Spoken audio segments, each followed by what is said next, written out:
They say a woman's silence is never empty. It's full of words she never got to say. And I think, for the longest time, mine was my name doesn't matter. Because this isn't really about names. It's about what happens when love becomes routine. When I love you turns into I'll be late. And when a home full of laughter becomes a house full of quiet sighs. I was his wife. For 10 years, I was his constant. The woman who waited, believed, forgave, and tried again. And for 10 years, he looked right through me. Like I was furniture he'd grown to use to noticing it's strange how love fades. Not all at once, but in small, almost invisible ways. Like when he stopped holding my hand during movies. Or when he started scrolling through his phone instead of listening to my stories. Or when you look beautiful turned into silence. As if beauty no longer existed unless it was on someone else.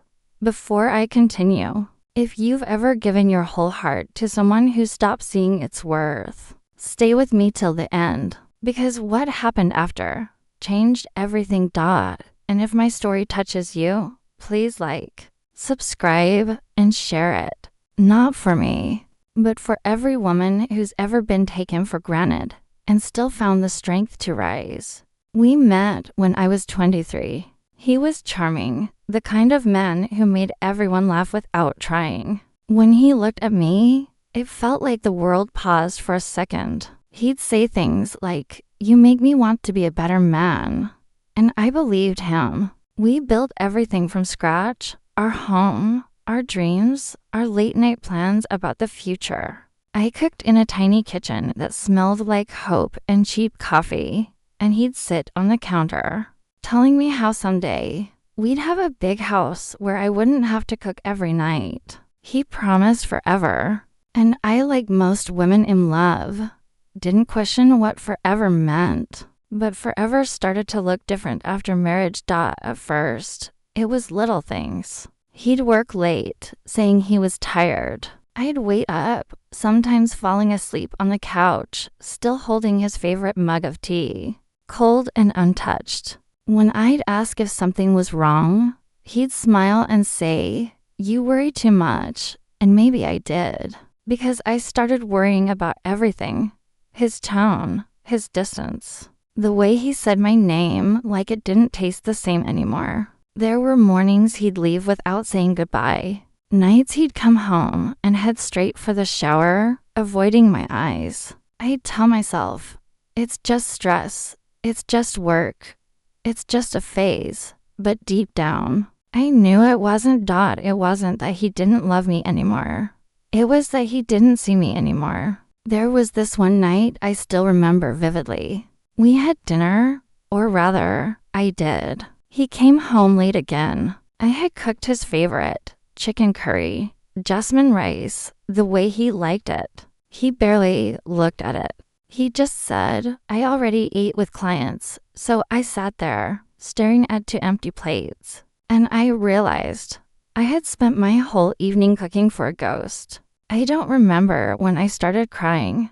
But I do remember the sound of my tears hitting the plate, louder than the clock ticking on the wall. That was the night I understood.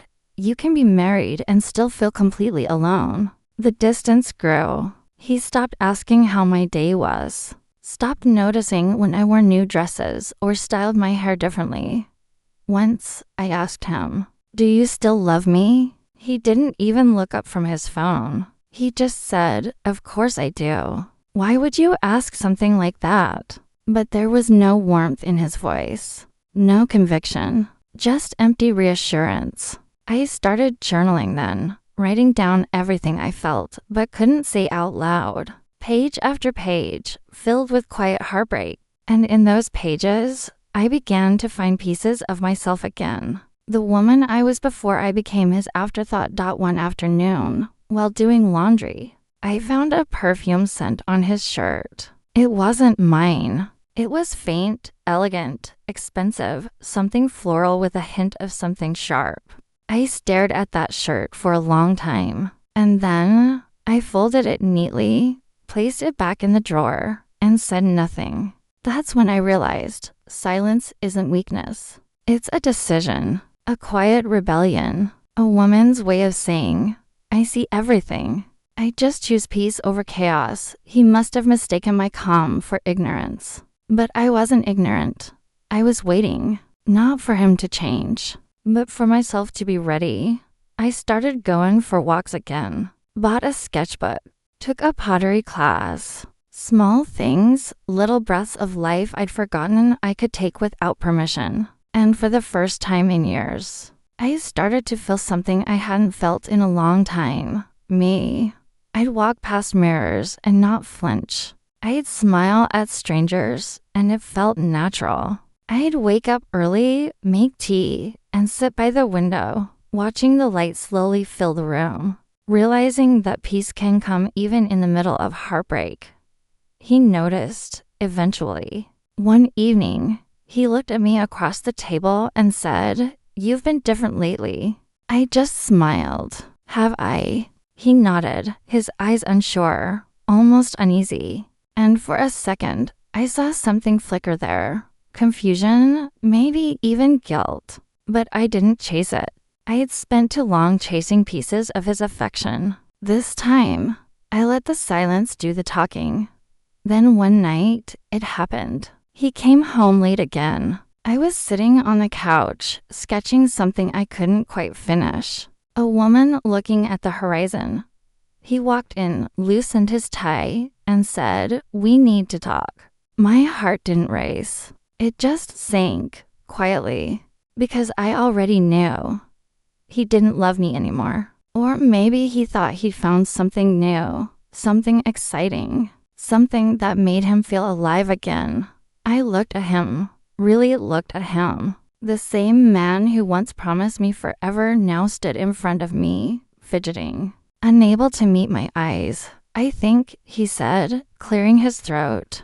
I think we need a break. I just need some space to figure things out. Space. The word echoed in my head like a hollow drum. I smiled, not because it didn't hurt, but because it finally made sense. He wasn't breaking me this time. He was freeing me. Take all the space you need, I said softly. And he looked surprised, almost disappointed, as if he expected a fight, tears, something dramatic. But I had nothing left to give him, not even my pain. He nodded, mumbled something about staying with a friend for a while, and left. The door closed behind him. And for the first time in a decade, I didn't run after him. I just sat there, feeling the quiet fill the room like oxygen. It hurt. God, it hurt. But underneath the ache, there was a strange sense of peace. Because deep down, I knew this was the beginning of something, not an ending, a rebirth. That night, I wrote in my journal, He doesn't know it yet. But the woman he took for granted will become the woman he'll never forget. And I meant every word, because this time, I wasn't waiting for him to come back. I was waiting to find myself, and when I did, I knew he would never be able to forget me again. I remember the silence that filled the house after he left. It wasn't just the absence of his footsteps or the echo of his voice. It was the sound of something much deeper. The end of trying. The end of reaching out to someone who never really reached back. At first, I didn't know what to do with all that silence. It scared me. It made me feel small. Like I'd lost not just a man, but the version of myself that existed around him. The one who waited for his messages. The one who planned dinners he never showed up to. The one who smiled through excuses and told her heart to be patient. But when the tears stopped coming so easily, I started noticing things I'd ignored for years. The sunlight spilling through the kitchen window in the morning. The smell of coffee I brewed just for me. The music I used to love but stopped playing because he said it was too sentimental. That's the thing about heartbreak. It doesn't just break you. It clears the noise. It shows you what was always there, waiting to be seen once you stopped chasing someone who never looked back. One day, I walked into our old bedroom, or what was left of it, half-empty closets. a bed that still carried his scent, his side cold, untouched. And instead of crying, I opened the curtains wide. I let the light flood in like a quiet rebellion. I took down his framed photo from the nightstand. I didn't throw it away. I didn't burn it.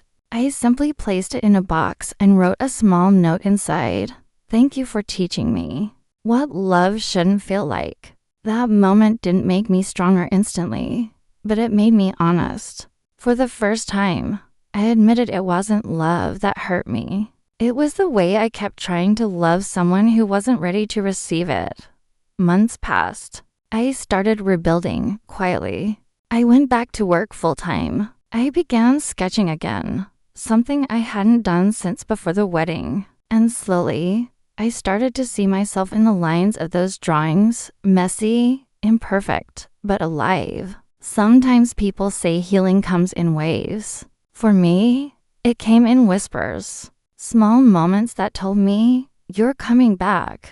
The first time I laughed again, it startled me. I remember holding my hand over my mouth like I wasn't allowed, because for so long, joy had felt like a betrayal of everything I'd lost.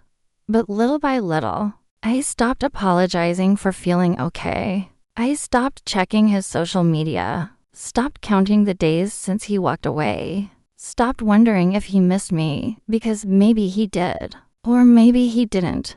Either way, I wasn't living in that question anymore. Then one day, fate, or maybe irony, decided to test me. I ran into him at a friend's gathering. It had been almost a year since we separated. He looked older. Not in the way time makes people older, but in the way regret does. His smile didn't reach his eyes the way it used to. And for the first time, I didn't feel my heart race. I didn't feel my breath catch or my hands shake. I just felt calm. He walked toward me slowly, like someone stepping into a memory they're afraid to ruin. Hey, he said softly. Hey, I replied. There was so much silence between us, but it wasn't the same kind as before. This one was heavy. Full of everything he never said. Full of everything I no longer needed to hear. He asked how I'd been. I told him the truth. Better. He nodded, eyes lowering. You look different. I smiled. I am. That was all. Just 3 words, but I could see it hit him like a wave. Because in that moment, he realized I wasn't the woman waiting anymore. I wasn't the one hoping he'd change. I was someone he'd never meet again, even if I was standing right in front of him. Later that night, when I got home, I sat by my window and thought about the woman I'd become. The one who found peace not by fighting for someone else's attention, but by finally giving her own heart a place to rest. He had wanted freedom, and I gave him that. But in return, I found something even more powerful. Silence that didn't ache anymore. Weeks later, he started calling again. Little messages. How have you been? I miss talking to you. Can we meet for coffee? But I didn't reply. Not out of anger. Not out of revenge. But because silence had become my language now. And sometimes silence speaks louder than any closure could. I watched from a distance as he tried to fill the void with distractions. A new woman, a new car, new photos of him smiling too wide.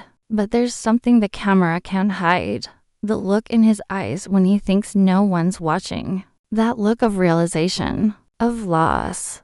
And I knew then, the woman he took for granted had become the one he couldn't forget. Because freedom is only beautiful until you realize what you lost to have it.